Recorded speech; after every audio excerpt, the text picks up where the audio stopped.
에베소서 1장 11절에서 12절 두 절의 말씀 보도록 하겠습니다. 에베소서 1장 11절에서 12절 두 절의 말씀을 우리 한 목소리로 함께 읽도록 하겠습니다.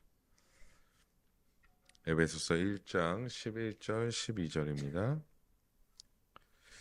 함께 읽겠습니다. 시작.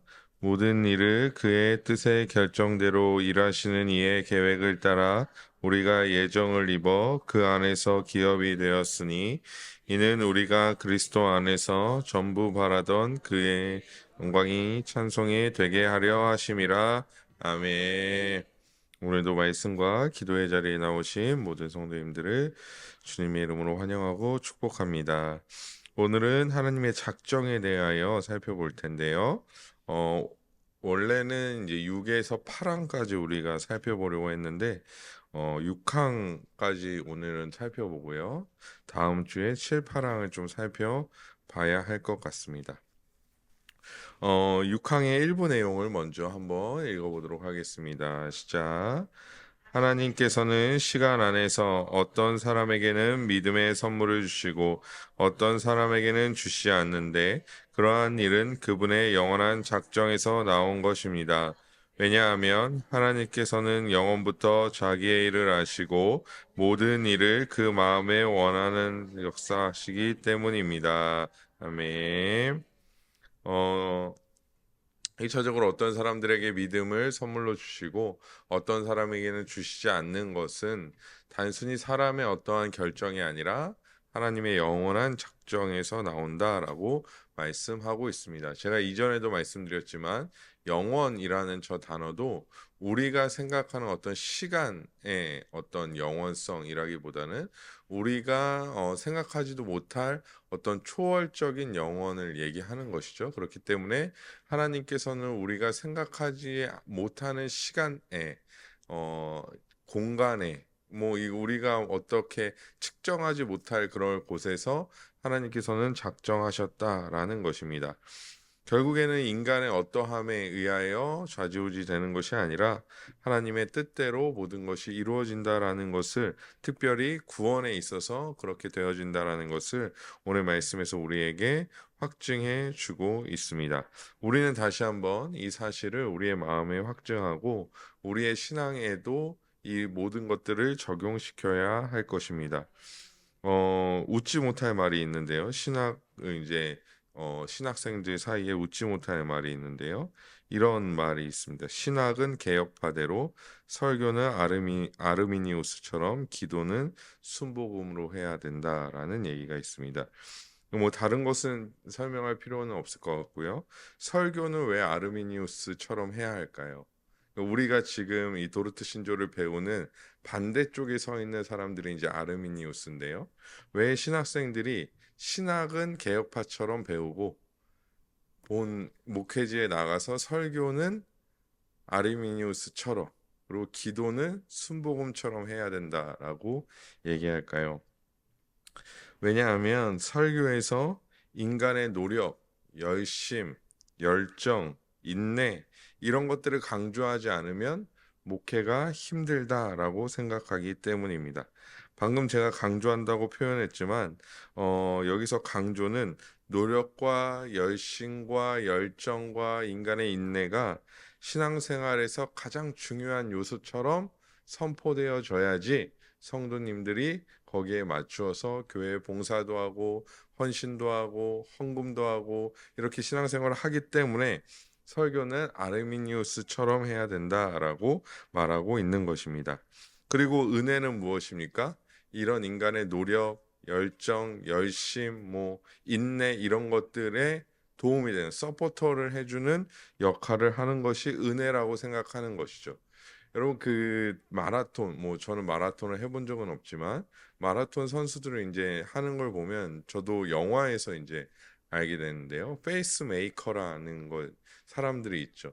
때로는 이제 신문에 이렇게 보다 보면 페이스 메이커로 뛰던 사람이 원래 자기가 서포트하던 선수가 갑자기 부상을 당하거나 갑자기 페이스가 떨어져서 이 사람이 막 달려서 메달을 땄다. 이런 얘기가 간혹 나오기도 합니다.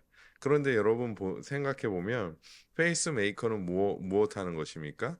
대표 꼭 메달을 따야 하는 선수 옆에 붙어서 이 선수가 연습한 페이스대로 잘 달릴 수 있도록 그래서 최고의 성적을 낼 수 있도록 도와주는 역할을 하는 사람들이 페이스메이커죠. 그런데 이 페이스메이커가 갑자기 내가 뛰다 보니까 이 사람보다 더 잘 뛸 것 같아 하고 갑자기 너 그냥 네 알아서 뛰어라 하고 갑자기 막 치고 나가서 우승을 한다면 뭐 우승을 하기도 뭐 쉽지는 않겠지만 우승을 한다면 이 선수는 어떻게 보면 메달은 땄을지 모르겠지만 자기의 역할을 충실히 감당하지 못한 것이 되겠죠. 사실 우리가 생각하건대 노력, 인내, 열정, 열심, 우리가 가지고 있는 이 모든 것들이 우리가 생각하건대 이런 우리 안에 있는 것들을 우리는 메인 선수라고 생각하는 경우들이 많이 있다라는 것입니다. 그리고 은혜, 하나님께서 베풀어 주시는 은혜가 이 우리의 노력과 열심과 열정과 인내를 더욱 북돋아주고 잘 할 수 있도록 도와주는 페이스메이커의 역할을 한다라고 생각한다라는 것이죠. 그런데 이것이 맞느냐, 이것이 옳으냐라고 물어볼 때는 우리가 그것이 옳다라고 대답하기는 쉽지 않을 것입니다. 그럼에도 불구하고 우리가 이것이 옳다라고 대답하기에는 쉽지 않지만 그럼에도 불구하고 우리 안에서 인간 안에서는 자기의 자리를 꼭 차지하고 싶은 마음이 끊임없이 생겨난다라는 것입니다. 즉 인간의 노력, 열정, 열심, 무언가가 있어야지 교회가 부흥하고 성장한다라고 생각한다라는 것이죠. 그런데 이것의 오류는 무엇이냐면 다 좋다라고 친다 할지라도 이것의 오류는 무엇이냐면 모든 공로가 인간에게 돌아간다라는 점입니다. 하지만 오늘 우리가 살펴본 도르트 신조에서 인간은 구원에 있어서 어떠한 것도 어떠한 역할도 할 수 없습니다. 잠시 학론파가 이해하고 있는 작정에 대해서 살펴보도록 하겠습니다. 오류 1번입니다. 믿을 뿐 아니라 동시에 믿음 안에서 그리고 믿음의 순종 안에서 인내할 사람들을 하나님께서 구원하시기 원하신다는 것이 구원받도록 택하신 작정의 모든 것이며 전부이다. 그리고 이것 말고는 이 작정에 대해 하나님의 말씀에서 나타난 것이 전혀 없다. 이렇게 말하고 있습니다. 그러면 여기서 잘못된 부분은 무엇일까요? 우리가 언뜻 보면 맞는 거 아닌가라고 생각할 수 있어요. 그래서 우리가 뭐 이거는 요 부분 잠시 띄워주시고요. 우리가 이단이나 아니면 조금 신학이 다른 자들 혹은 뭔가 신학의 어떤 흐름이 다른 자들을 이랑 얘기해 보면요, 뭐 크게 다르지 않은데라고 생각할 때가 많이 있다라는 것이죠. 뭐 예를 들어서 구원파 같은 경우, 그냥 아예 예수 그리스도를 배제하지 않고, 뭐 JMS나 뭐 누구죠, 신천지나 얘네들은 완전히 예수 그리스도를 배제하고, 뭐 성령이 자기라 그러고 자기가 예수라 그러고 뭐 하기 때문에 사실 명확하게 드러나지만 구원파 같은 경우는 예수님 인정하고 뭐 성령의 존재도 인정하고 다 인정하기 때문에 무언가 다 다르지 않은 것 같은데라고 생각할 수 있다라는 것이죠. 우리도 이 아르미니우스주의자들의 이 주장을 보면 이게 무엇이 틀린 것인가라고 생각할 수 있는데요. 우리 성도님들이 보시기에 여기에서 무엇이 이들의 주장에서 틀린 것 같습니까? 제가 요구에 대한 답을 조금 색깔을 좀 넣어서 준비해 달라고 요청드렸는데요. 바로 저 부분인데요. 원하신다라는 것입니다. 원하신다라는 거죠. 자, 다시 한번 읽어보면요. 믿을 뿐 아니라 동시에 믿음 안에서 그리고 믿음의 순종 안에서 인내할 사람들을 하나님께서 구원하시길 원하신다라는 것이 작정이다라는 것입니다. 여러분, 우리가 원하는 것을 다 얻을 수 있나요? 없죠. 저희는 원하는 것을 다 얻을 수 없을 겁니다. 어제 우리 대통령 선거가 있었는데요. 뭐 밤늦게까지 보셨나요? 예, 밤늦게까지 보셨나요? 근데 이제 아마 투표를 하셨을 겁니다. 저는 뭐 누구를 뽑으셨던 간에 투표를 했으면 민주주의에 이제 꽂히기 때문에 투표가 누구를 뽑으시던 간에 누구더라도 뽑으면 됐다라고 생각하는 사람이긴 한데요. 저도 이제 어제 이제 아이랑 와이프랑 가서 이제 투표하고 왔는데요.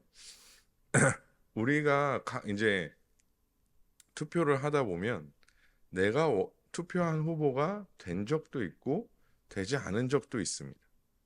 제가 이제 어제 투표를 하고 나서 그런 마음의 생각을 했어요. 제가 지금까지 찍었던 후보가 다 당선이 됐거든요.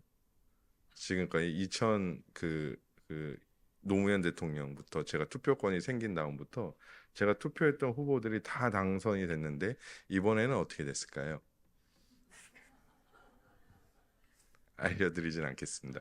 아직 전국이 전국인지라 네, 나중에 한 1년 뒤쯤에 알려드리도록 하겠습니다. 근데 내가 원하는 후보에게 투표를 했는데 될 수도 있고 되지 않을 수도 있어요. 원하는 후보에게 투표를 한 다음에 우리의 마음이 어떻습니까? 아, 내가 투표한 후보가 웬만하면 됐으면 좋겠다라는 생각을 가지죠. 웬만하면 됐으면 좋겠다라는 생각을 가지게 됩니다. 하지만 그렇게 될 때도 있고 되지 않을 때도 있다라는 것이죠.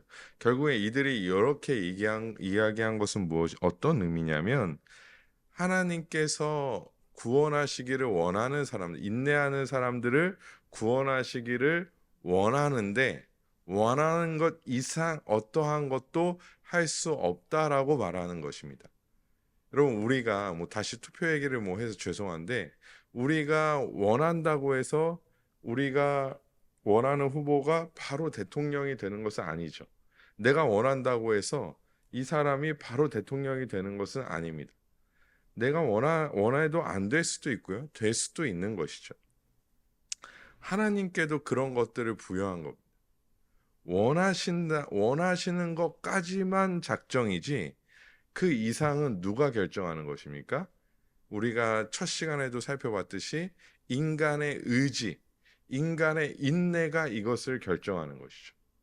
그러니까 하나님께서는 원하실 뿐 그 인간의 의지와 인간의 결정과 인간의 인내에 대하여 아무것도 하지 못한다라는 것입니다. 마치 무능한 인간과 같이 원할 뿐 아무것도 하지 못하는 인간과 같이 말이죠. 이것은 인간 세상에서나 가능한 일입니다. 평양 감사도 제 싫으면 그만이라는 말이 있죠. 아무리 좋은 자리라도 자신이 싫으면 그만입니다. 우리 어른분들 중에 이제 그런 분들이 가끔 나는 대통령 시켜줘도 안 하겠더라 이런 분들이 있더라고요. 안 시킵니다. 안 시킵니다. 근데 뭡니까? 진짜로 대통령을 시켜준다라고 해도 싫으면 그만이죠. 나 안 할 거야 하면 그만입니다. 억지로 시킬 수는 없다라는 것이죠. 어저께 당선된 새로운 대통령도 갑자기 내일 일어나서 저 대통령 안 할래요 하면 그냥 안 하는 거죠. 평양 감사도 제 싫으면 그만입니다. 그 마음을 다른 사람이 억지로 어떻게 할 수 없다라는 것이죠. 지금 학론파가 주장하는 바가 바로 이런 것입니다. 하나님이 원하셔도 인간이 자신의 의지로 거절하거나 인간이 인내하지 못하면 구원은 불가능하다라는 것입니다. 아무리 하나님께서 좋은 은혜를 베풀어 주셔도 인간의 의지로 그것을 스스로 거절하거나 인간이 인내하지 못한다면 하나님께서도 어찌할 도리가 없다라고 말씀하고 있는 것이죠. 결국에 인간의 노력이나 열정이나 열심이 구원에 있어서 아주 중요한 요소가 되는 것입니다. 반면에 하나님은 어떻게 되십니까?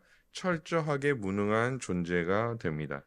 인간에게 대하여 결정하시는 원하시는 바가 있다 하더라도 아르미니우스 주의자들에 의하면 하나님께서는 인간이 그것을 움직이지 않는다면, 원하지 않는다면 어쩔 수 없다라는 것이죠. 여러분, 만약에 이런 무능한 신이라면 우리가 믿을 필요가 어디에 있겠습니까? 저는 만약에 하나님이 정말 이런 분이라면 저는 믿지 않을 것 같아요.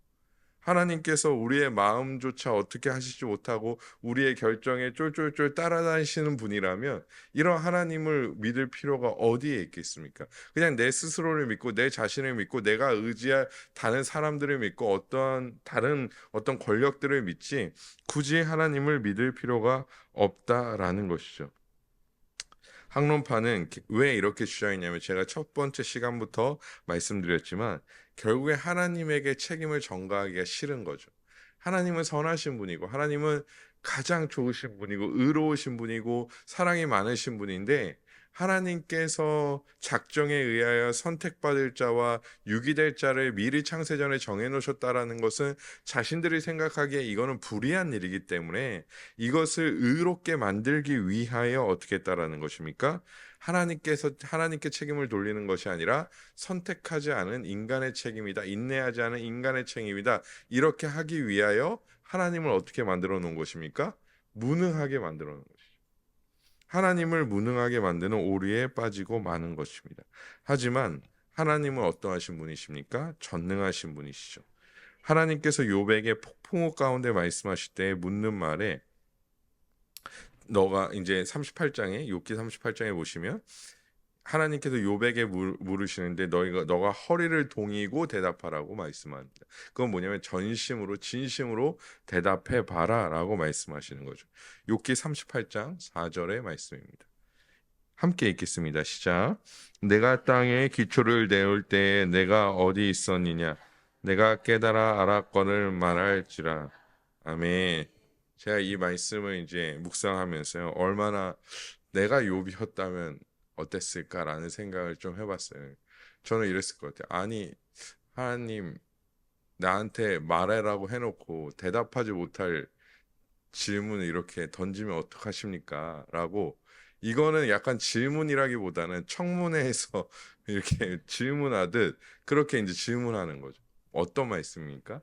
내가 창조할 때 너가 거기 있었냐? 라고 물어보는. 너가 거기서 뭘 했니? 라고 물어보는. 욥은 아무것도 하지 않았습니다. 욥은 거기에 있지도 않았고요. 무언가 창조의 일에 무언가 아무것도 하지 않았다라는 것입니다. 결국에 사실상 이것은 질문이 아니라 내가 창조할 때 너가 존재했느냐라고 물으시면서 인간의 유한성을 명확하게 말해주고 있는 것입니다. 하나님은 창조주시며 우리는 피조물입니다. 존재적 차이뿐 아니라 모든 면에서 하나님과 우리는 비교할 수 없습니다. 인간은 인간과 비교하죠. 내가 저 사람에 비해서 무언가 조금 더 뛰어나다. 저 사람이 나에 비해서 무언가 조금 더 뛰어나다라고 인간은 인간끼리 비교할 수 없지만 인간이 하나님과 견주어 볼 때 그 어떠한 것도 하나님보다 앞설 수 없고 사실 비교의 대상이 되지도 않는다라는 것이죠. 하나님께서는 창세 전에 이 모든 모든 것을 작정하셨습니다. 하지만 우리는 창세전에 존재하지도 않았습니다. 그의 뜻의 결정대로 되었다라고 오늘 본문은 또한 말씀하고 있습니까? 그 뜻은 무엇입니까? 하나님께서 제한된 수의 사람들을 구원하시기로 작정하셨다라는 것입니다. 그 영역은 우리가 어떻게 할 수 없는 영역이라는 것이죠. 인간이 개입해서 무언가를 만들 수 없는 영역 밖의 일을 무엇입니까? 하나님께서 이미 그 영역 밖에서 이미 모든 것을 작정하셨다라는 의미입니다. 그 영역은 우리가 어떻게 할 수 있는 영역이 아니죠. 인간이 구원을 거부할 수 있는 힘도 능력도 없습니다. 스스로 인내할 수 있는 의지 또한 없습니다. 타락한 상태의 의지는 타락한 의지이며 부패한 의지이며 악을 행할 의지밖에 없기 때문입니다. 결국에 인간의 의지는 스스로 구원을 이루어낼 수 없다라는 것입니다. 여러분 우리가 부르는 찬양 이 복음성가 중에도 그런 게 있죠. 할 수 있다, 하면 된다, 해보자. 믿는 자에게 능치 못함이 없다라고 말합니다. 그런데요, 할 수 있다, 하면 된다, 해보자. 안 됩니다. 그러니까 이걸 부르면 안 된다라는 의미가 아니라요. 하나님이 원치 않으시면 우리가 아무리 할 수 있다고 외쳐도 하면 된다라고 외쳐도 해보자라고 외쳐도 안 된다라는 것입니다. 그것이 하늘의 뜻이 아니라면 절대 이루어지지 않습니다. 우리는 이걸 인정해야 됩니다.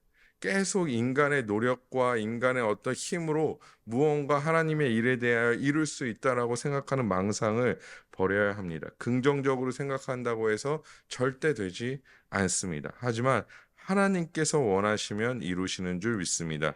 그럼 우리는 이렇게 기도할 것입니다. 하나님의 뜻이 이것인데 하나님 내 뜻이 이건데요. 이것이 하나님의 뜻이면 안 되겠습니까? 라고 이제 얘기할 거죠. 아니요. 하나님의 뜻은 이미 우리를 향한 하나님의 뜻도 이미 창세전에 모두 다 작전 가운데 이루어져 있기 때문에 그렇게 기도할 필요가 없다라는 것입니다. 우리의 주권이 하나님께 있다라는 것은 하나님이 원하시는 바가 내 삶에 이루어지기를 소망하는 것입니다. 우리가 고백하듯 하늘의 뜻이 땅에서도 이루어지는 것이 우리의 소망이 되어져야 합니다. 하나님이 잘 이끌어 주실 것이라 마음 먹으면 잘 될 것이다. 아닙니다. 그렇게 해서 잘 되는 바가 있지 않다라는 것입니다. 내 인생은 잘 되는 인생이 될 것이다 라고 얘기하는 것, 그거 모두 다 오류이며 망상일 뿐이라는 것입니다. 하나님께서 원하시는 것이 우리 가운데 이루어지는 것이지, 하나님께서 원하시지 않는 바는 우리가 아무리 구호를 외쳐도, 우리가 아무리 긍정적인 마음을 먹어도 다 잘 될 것이라고 얘기해도 절대 이루어지지 않는다라는 것입니다. 그럼 우리의 삶에 가장 잘 되는 것은 무엇입니까? 결국에 아버지의 뜻이 이루어지는 것입니다. 하나님의 뜻이 이루어지는 것이 우리에게는 가장 좋은 일이죠. 그래도 우리의 마음에는 그래도 내 뜻이 이루어졌으면 좋겠습니다. 하나님, 그래도 내 뜻이 성취되기를 원합니다. 라고 생각할 수도 있습니다.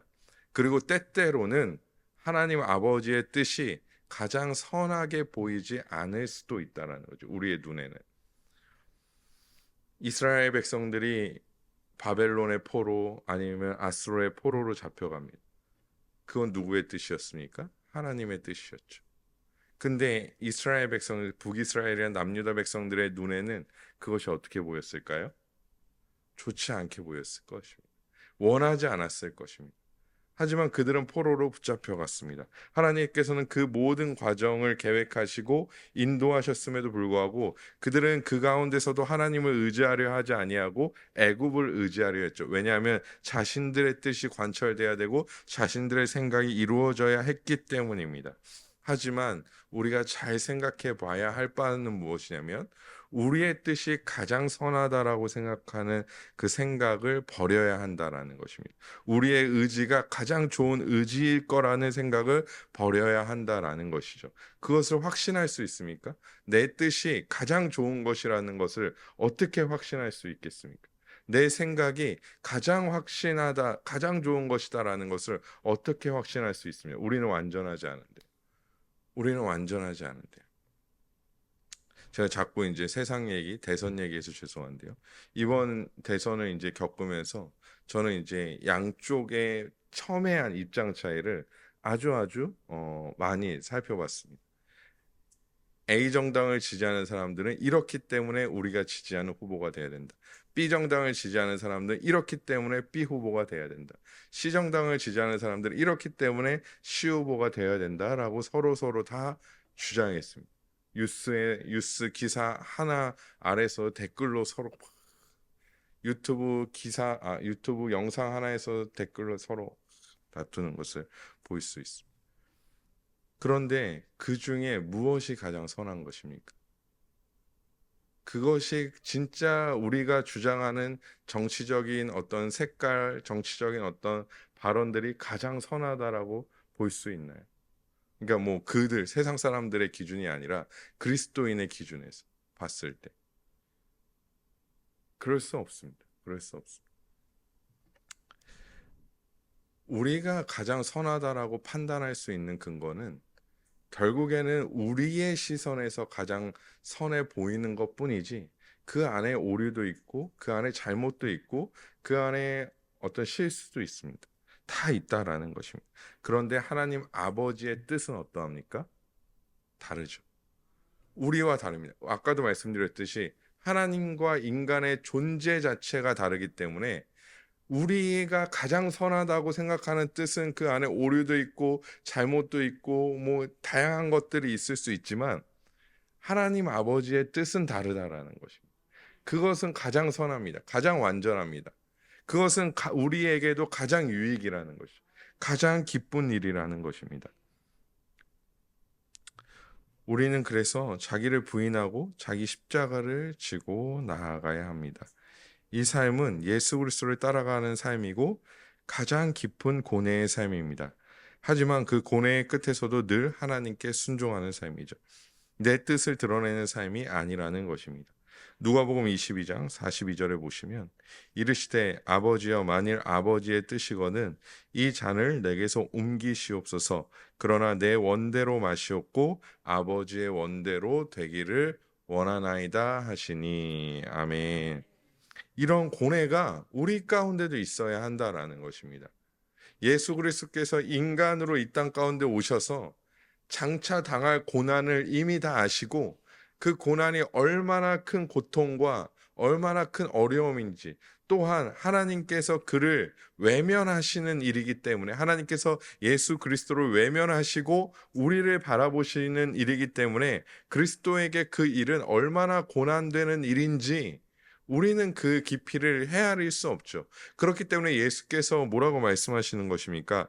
아버지여 만일 아버지의 뜻이거늘 이 잔을 내게서 옮겨 주십시오라고 기도하는 것이죠. 이것은 인간적인 고뇌죠. 하지만 내 원대로 마시옵고 아버지의 뜻대로 되기를 원하나이다. 결국에 우리의 결론도 이렇게 이루어져야 한다라는 것입니다. 또 한 가지 예를 들자면 우리가 기도할 때마다 아주 잘 인용하는 구절이 있습니다. 예레미야 33장 1절에서 3절 말씀입니다. 이 말씀 많이 인용하시죠? 우리는 이 말씀을 어떻게 많이 인용하고 있습니까? 저 보시면 초록색에 집중합니다. 너는 내게 부르짖으라. 내가 내게 응답할 것이다.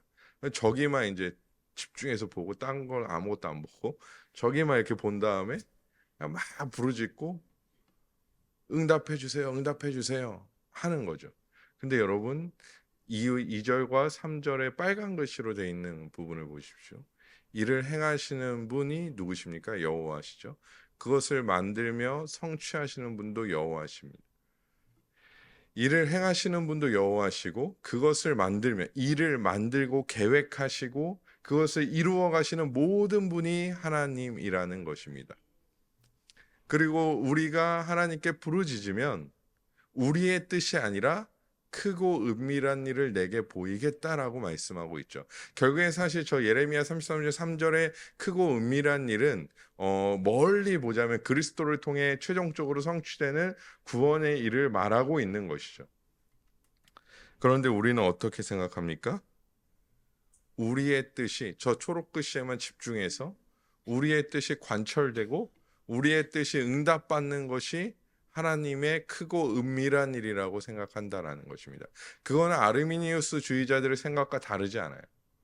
내가 부르짖고 내가 하나님을 의지했으니 하나님 내가 이렇게 열정과 열심과 노력과 인내를 보였으니 주께서 내가 생각한 것보다 내가 지금 생각하고 있는 성공보다 더 큰 성공을 나에게 보장해 주십시오 라고 생각하는 것이죠. 하지만 저 크고 은밀한 일은 우리가 생각하기에는 별거 아닌 일일 수도 있고요. 우리의 기도의 제목과는 반대되는 일일 수도 있다라는 것입니다. 우리가 알다시피 예수께서는 일의 성취를 위해서 십자가를 지시고 고난을 당하시기도 했습니다. 근데 그때 유대인들의 반응이 무엇이었죠? 저 크고 은밀한 일을 결국에는 예수 그리스도 십자가에서 완성하시는데 유대인들의 반응은 무엇이었습니까? 그를 조롱했습니다. 침뱉었습니다. 강도 살인자보다 더 악한 자로 예수님을 내몰았습니다. 왜 그랬습니까? 자신들이 원하던 뜻과 맞지 않았기 때문입니다. 자신들의 생각과 맞지 않았기 때문이에요. 자신들의 정치적 메시아 구원자를 원했는데 모세와 다윗과 같은 뛰어난 리더를 원했는데 그것을 부르짖었는데 하나님께서는 연약한 종 도살장에 끌려가는 양과 같은 예수 그리스도를 그들에게 허락해 주신 겁니다. 그래서 그들은 조롱하고 침뱉었고 강도 살인자보다 더 악한 자로 내몬 것이죠. 예수께 침뱉었지만 그들은 하나님께 침뱉은 것이고 하나님의 뜻에 불순종한 것이고 하나님의 뜻에 별 볼 일 없는 것으로 내가 침뱉어도 되는 것으로 생각했다라는 것입니다. 좀 과장해서 말씀드리면 결국 우리가 우리의 뜻을 관철시키기 위하여 하나님께 기도하고 그것이 성취되지 않았을 때 하나님께 불평하고 불만하고 하나님을 온전히 의지하지 않는 것은 마치 예수 그리스도께서 침뱉었던 자들이 침뱉었고 조롱하던 자들의 행동과 크게 다르지 않을 수 있다라는 것입니다. 학론파 아르미니에스의 주장들 또한 이것과 다르지 않다라고 생각합니다. 오직 그리스도를 통해서만 구원에 이를 수 있는 것이 무엇입니까? 하나님 뜻이었습니다. 그리스도의 의를 택한 백성에게 전가해 주시는 것이 하나님의 뜻이었습니다. 그들의 인내, 그들의 노력에서 의를 찾지 않으시고 오직 예수 그리스도의 보혈 안에서 의를 찾으시는 것이 하나님의 뜻이었습니다. 하나님께서 자신의 공의와 또한 사랑을 이루기 위하여 예수 그리스도를 통해 그 방법을 우리에게 허락해 주신 것입니다. 인간은 다른 방법을 택할 권한이 없습니다. 오직 예수 그리스도를 통해서만 이루어집니다. 인간의 의지, 노력, 열심, 열정, 인내, 다양한 거 여기에 하나도 속하지 않습니다. 또한 종교다원주의도 거부하게 되죠. 하나님께서는 우리에게 작정 중에 다른 방법을 허락하시지 않았기 때문에 우리는 구원에 있어서 또한 성화에 있어서 우리 이전에 웨스트민스터 할 때 성화도 함께 배우지 않았습니까? 이 성화에 있어서도 우리는 우리가 주인공이 되고 우리의 뜻이 관철되어지고 우리의 공로가 우리에게 돌려지는 그 어떠한 것도 단호하게 거부해야 합니다. 우리의 뜻은 중요하지 않습니다. 우리의 의지도 그렇습니다.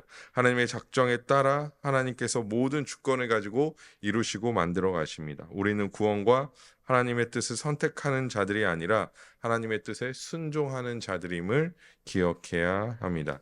계속해서 6항 하반절의 내용을 함께 살펴보도록 하겠습니다. 좀 길기 때문에 제가 빠르게 읽어드리도록 하겠습니다. 이 작정을 따라 하나님께서는 택하신 사람들의 마음을 은혜로 부드럽게 만드시고 그들의 마음이 아무리 강박하여도 부드럽게 하셔서 그들로 믿음에 이르게 하십니다. 그러나 동일한 작정을 따라 하나님께서는 택하지 않은 자들을 공의로운 심판으로 그들 자신의 사악함과 강팍함 가운데 내버려 두십니다. 바로 여기에서 동일하게 정죄받아 마땅한 사람들 사이에 구분짓는 심오하고 자비로움이 동시에 공의로운 구별이 우리에게 분명하게 나타납니다. 이것이 바로 선택과 유기의 작정인데 이 작정은 하나님의 말씀에 계시되어 있습니다. 비록 그 마음이 사악하고 불순하며 정함 없는 자들은 이 작정을 왜곡하여 멸망을 자초하지만 하나님을 경외하는 거룩한 영혼들에게는 이 작정 교리가 말로 다 표현할 수 없는 위로를 줍니다. 첫 번째로 하나님께서는 아무리 완악한 마음이라 할지라도 부드럽게 만드신다라고 말씀합니다. 우리의 마음도 마찬가지입니다. 죄로 물들어 있고 누구보다 완악했습니다. 이거를 우리의 성품과 연결시켜서는 안 됩니다. 우리의 성품이 좋은 사람들이 있죠. 그 성품이 좋은 사람들은 더 예수를 잘 믿을 것 같고 성품이 안 좋은 사람들은 예수를 안 믿을 것 같다라는 얘기를 하는 것은 아닙니다. 우리의 마음은 모두 다 강팍합니다. 모두 다 돌같이 굳어져 있는 마음입니다. 원래 나는 성품이 좋았기 때문에 나는 남의 말을 잘 듣기 때문에 나는 원래 조금 착한 심성을 가지고 있기 때문에 하나님께서 훨씬 더 부드럽게 하시기가 편했어 라고 얘기해서는 안 된다라는 것이죠. 우리는 원래 돌덩이고 완악한 마음뿐이었습니다. 내 성품이 본래 유해서 나는 예수님을 잘 믿었다라고 말하는 것은 거짓말입니다. 예수를 믿지 않아도 마음이 유한 사람은 너무나 많이 있습니다. 예수를 믿지 않아도요, 마음이 유한 사람들은 너무나 많이 있죠. 저 절에 가보면 얼마나 유합니까, 사람들? 절에서만 그런지 모르겠지만 절에 가면 엄청 유합니다, 사람들이. 스님들 만나보면요, 엄청 유하죠. 유한 사람은 많습니다. 하지만 반대로 아무리 악한 자처럼 보일지라도 하나님의 택한 백성이라면 부드러운 마음을 주시고 믿음을 주셔서 복음을 받아들이게 합니다. 우리는 인간의 외적인 면을 보고 판단할 수 없습니다. 우리가 잘 알다시피 사도 바울은 어떤 사람이었습니까? 예수 그리스도를 믿는 자들을 핍박하던 자였습니다. 그가 다메섹으로 가는 길에서 예수를 만났을 때 그는 조금이라도 부드러운 마음을 가지고 있던 자가 아니었죠. 오히려 예수 그리스도를 믿는 자들을 어떻게 하면 잡을까? 어떻게 하면 잡아서 핍박할까? 어떻게 하면 잡아서 죽일까를 고민하던 자였습니다. 철저하게 돌과 아주 단단한 돌과 같은 마음이었죠. 하지만 하나님께서 그에게 부드러운 마음을 주셨고 믿음을 주셨고 예수가 그리스도 되심을 받아들이게 하셨습니다. 그래서 복음을 맡은 자들이 우리는 누군가를 판단하지 말고 복음을 전하고 복음대로 살아가야 합니다. 우리의 때가 아닌 하나님의 때에 완고한 마음과 돌같이 굳은 마음을 부드럽게 하실 것이기 때문입니다. 10년, 20년 안 변할 수 있습니다. 그런데 단 10분만이라도 하나님께서 부드럽게 하시길 원하시는 때에 부드럽게 될 수 있고 변화될 수 있다라는 것입니다. 또한 하나님은 선택의 원인을 우리에게서 찾지 않으신다라는 것입니다. 명확하게 선택된 자와 유기된 자를 구별하시지만 그 구별의 기준은 절대 우리의 어떠함에 있지 않고 하나님의 작정에 있다라는 것입니다. 이것은 앞에서 말한 부분과 비슷한 맥락입니다. 위에서도 말했지만 인간의 노력을 강조하고 예수 그리스도의 은혜를 축소하는 것이 우리에게 무슨 유익이 있습니까? 무슨 유익이 있을까요? 아무 유익도 없습니다. 하나님의 은혜를 축소하는 모든 시도들은요, 생각해보면 아무런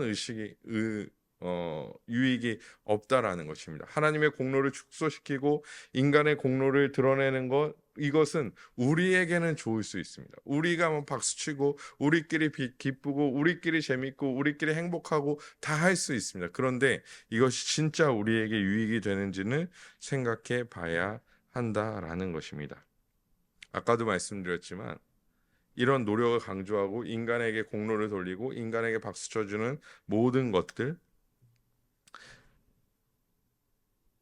그렇게 해야지 헌금도 많이 하고 그렇게 해야지 봉사도 많이 하고 그렇게 해야지 헌금도 많이 한다라는 생각에 사로잡혀 그렇게 말할 수밖에 없다라는 것을 저는 반대합니다. 우리의 봉사와 헌신, 열심 불필요한 것은 아닙니다. 필요합니다. 성도들이 교회를 향하여 복음을 향하여 봉사하고 열심을 가지고 또한 노력도 하고 다양한 것들을 해야 합니다. 그런데 그것이 우선시되고 그것을 했다 그래서 우리에게 공로가 돌려지는 것은 반대해야 합니다. 우리가 주 안에 있다는 사실, 우리가 구원받았다는 사실, 그 구원이 우리에게 달려져 있지 않다는 사실에 기쁨과 감사와 위로로 우리는 그 일들을 하는 것이죠. 우리는 기쁨으로 그 일들을 감당합니다. 사도 바울이 빌립보서에서 가장 많이 한 말이 무엇입니까? 너희가 기뻐하라라는 것입니다. 너희가 주 안에 있으니까 기뻐하라라는 것이죠. 우리가 교회를 향하여 봉사하고 헌신하고 수고하고 애쓰는 이 모든 것들은 결국엔 우리가 주 안에 있기 때문에 가능한 것이고 결국엔 그렇기 때문에 우리는 자연스럽고 당연하게 헌신하고 봉사하고 인내합니다. 그러기에 오히려 선택의 원인을 우리에게 찾지 않으시고 우리에게 전적인 은혜로 이끄시는 하나님께 감사해야 합니다. 오히려 우리는 그것을 더 강조하고 드러내야 합니다. 마음의 불편함이 있을 수 있습니다. 제가 이제 선택과 유기, 작정 이런 거 설교할 때마다요. 사실은 마음에 성도님들 마음에 불편함이 있을 것을 예상합니다. 왜냐하면 지금까지 그렇게 신앙생활을 오랫동안 하신 분들이 꽤나 있기 때문이죠. 꽤나 많기 때문이죠. 그런데 우리는 지금이라도 단호하게 그런 생각들을 버려야 합니다. 저도 그랬습니다. 저도 그랬습니다. 저도 열심히 기도하고 내가 막 뭔가 탁 쏟아부으면 하나님께서 더 큰 은혜와 복을 허락해 주실 거라고 생각했습니다. 하나님을 아는 것보다 그저 외적인 열심에 힘썼던 인생 신앙의 시작이 저는 신앙의 시작을 그렇게 시작했었거든요. 그런데 중요한 것은 무엇입니까? 내가 이만큼 했기 때문에 하나님 이렇게 주세요는 중요하지 않습니다. 오히려 그런 것들을 다 감추고 오히려 하나님께 영광 돌리고 하나님의 공로를 드러내고 하나님께 영광 돌리며 그것으로 인하여 기뻐하는 자들이 되어져야 한다라는 것입니다. 이것을 강조하고 더 드러내야 한다라는 것이죠. 그냥 우리가 다 공로 받고 그 나중에 그냥 하나님이 하셨습니다. 영광 할렐루야 하는 것이 아니라 애초의 시작을 우리의 공로로는 아무것도 되지 않는다라는 기본적인 믿음의 베이스를 가지고 시작해야 한다라는 것이죠. 또한 구원도 마찬가지입니다. 지난주에 말씀드렸듯이 아주 일부라도 구원 안에 우리의 어떠함이 꼭 가미되어야 하는 것이 있었다면 단언컨대 우리 중에 구원받을 사람은 아무도 없습니다. 구원의 일부라도 인간의 영역, 인간이 채워야 하는 영역이 있다라면 그것은 단언컨대 아무도 그것을 채우지 못할 것이기 때문입니다. 구원의 선택이 인간에게 달려져 있다면 인간의 완악한 마음, 돌같이 굳은 마음으로 아무도 복음의 말씀을 듣지 않았을 것입니다. 그렇기 때문에 이것이 우리에게는 아까 도르트 신조에서 얘기하고 있듯이 이것이 우리에게는 무엇입니까? 위로라는 것입니다. 야, 구원이 나에게 달려져 있지 않구나. 내 열심에 달려져 있지 않구나. 이것이 오히려 우리에게는 무엇이라는 것입니까? 위로라는 것입니다. 위로라는 것이죠. 저는 이제 약간 소극적인 편이기 때문에 무언가 이렇게 뭐 대표로 나가서 하고 이런 것들을 별로 안 좋아했어요. 근데 이제 선생님이 이제 손 들라고 막 하잖아요. 학교 다닐 때. 그러면 마음에 뭐였냐면 나까지 오지 말아라. 제발 나까지 오지 말아라. 막 이런 생각들을 엄청 많이 했어요. 뭔가 대표로 나가서 하는 것들을 별로 안 좋아했기 때문이죠. 여러분, 우리도 마찬가지입니다. 우리에게 뻔히 우리에게 무언가를 하면 우리에게 공로가 올 것 같다라는 일이 있다면 최대한 우리를 숨기고 우리를 감추고 오로지 하나님의 영광과 하나님이 드러나기를 소망하며 그 일들을 감당해야 합니다. 왜냐하면 우리의 공로로 우리가 구원받은 자들이 아니고 우리의 공로로 우리가 살아가는 자들이 아니기 때문입니다. 우리는 아무것도 하지 않았는데 구원에 이르렀습니다. 그래서 위로입니다. 하나님께서 구원의 어떠함을 우리에게 찾지 않으시는 것이 우리의 위로라는 것입니다. 하나님께서 지금 이 시간에도 예수 그리스도를 통하지 않고는 우리를 보시지 않는 것이 우리에게는 위로라는 것입니다. 이것이 왜 위로입니까? 예수 그리스도를 제외하고 하나님께서 우리를 보시면 하나님께서 어떠하실까요? 진노하시죠. 하나님이 우리 안에 불의가 가득가득한데 하나님께서는 진노하실 것이기 때문입니다. 그렇기 때문에 하나님께서 우리를 보실 때 예수 그리스도를 통해서 우리를 보신다는 사실에 우리는 너무나 감사해야 됩니다. 하나님, 제가 목사인데요. 하나님, 제가 목사로서 설교를 이만큼 많이 했는데요. 하나님, 제가 전도를 이만큼 많이, 하나님, 내가 봉사를 이렇게 많이 했는데요. 하나님, 그러면 제가 이렇게 선한 자이니까 죄송합니다. 예수님이 제끼고 저를 바로 보십시오. 제가 얼마나 의로운 자인지 저를 보십시오. 하나님이 보시는 순간 우리는 지옥불에 떨어져도 아깝지 않은 존재들이라는 것입니다. 오로지 중보자 되신 예수를 통하여 우리를 보시기 때문에 우리를 의롭다 여겨 주시는 것입니다. 그러니까 결국에 예수 그리스도의 의와 우리의 의가 동일하다라고 보는 그 생각과 시선 자체가 아주 그냥 잘못된 거죠. 그리스도의 의와 우리의 의가 어찌 동일할 수 있겠습니까? 우리가 이 땅에서 이루는 수많은 일 너무 박수받아 마땅하고 또 좋은 것이고 교회에 유익되고 감사한 일이죠. 그럼에도 불구하고 우리가 열심하는 이 열심과 예수 그리스도께서 이루신 의와는 절대 비교될 수 없다라는 것입니다. 또한 그 사랑에서 우리를 절대 끊어내지 않으십니다. 이제 말씀을 정리하겠습니다. 룻기 잘 아시죠? 룻기에 나오는 룻은 아무런 소망이 없었습니다. 남편은 죽었고 시어머니를 따라온 것은 그의 고향도 익숙한 곳도 아니었죠. 그저 이삭을 주어서 하루하루 살아가야 하는 인생이 그저 무엇입니까? 룻의 인생이었습니다. 룻은 그것만이라도 사실 감사하는 인생인 거죠. 그냥 이삭을 줄 수 있다는 것만 해도 감사한 인생이었습니다. 하지만 그가 보아스를 만납니다. 룻기 3장 7절의 말씀입니다.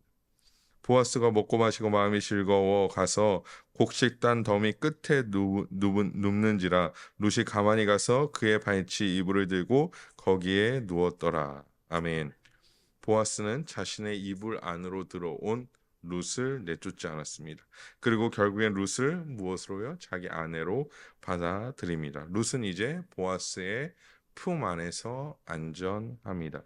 물론 룻기의 가장 큰 포커스는 보아스와 루잇의 아들이 이세가 되고 결국에 보아스와 룻의 시에서 이세 그리고 다윗이 나온다라는 것이 사실 큰 포커스이기도 하죠. 하지만 보아스와 룻은 하나님과 이스라엘 구원에 있어서는 예수 그리스도와 선택받은 자들을 의미합니다. 룻은 아무것도 할 수 없는 절망의 사람이었습니다. 하지만 보아스의 품 안에서 그는 안전함을 누리며 살아갑니다. 우리도 마찬가지입니다. 우리가 예수 그리스도 밖에 있는 것이 아니라 예수 그리스도 안에 있을 때 우리는 평안과 기쁨을 누립니다. 하나님은 룻을 보아스에게 보내셨듯 우리를 예수 그리스도께 보내셨고 보아스를 룻에게 보내셨듯이 그리스도를 우리에게 보내셨습니다. 사랑하는 성도 여러분, 룻이 자신의 힘으로 무언가를 이루려 했다면 룻은 그저 일꾼 정도 됐을 것입니다. 우리의 힘으로 무언가를 하려고 한다면 우리는 세상에서 의로운 자, 그래 괜찮은 사람이라는 정도의 호칭을 받았을지도 모르겠습니다. 하지만 이제 우리는 하나님의 은혜에 따라 그리스도의 품 안에서 살아가니 가장 안전하며 이것이 우리의 위로가 됩니다. 세상에서는 인정받지 못할 수도 있겠지만 또한 때로는 교회 안에서도 인정받지 못할 수도 있겠지만 오로지 나의 나됨을 자랑하지 말고 오로지 예수만을 자랑하고 우리의 삶에 하나님의 뜻이 우리의 구원이 하나님의 뜻이 아주 잘 드러난 것이니 아주 명확하게 드러난 것이 우리의 구원이니 우리의 삶에서도 오로지 하나님의 뜻 하늘의 뜻만이 드러나기를 주님의 이름으로 간절히 소망합니다.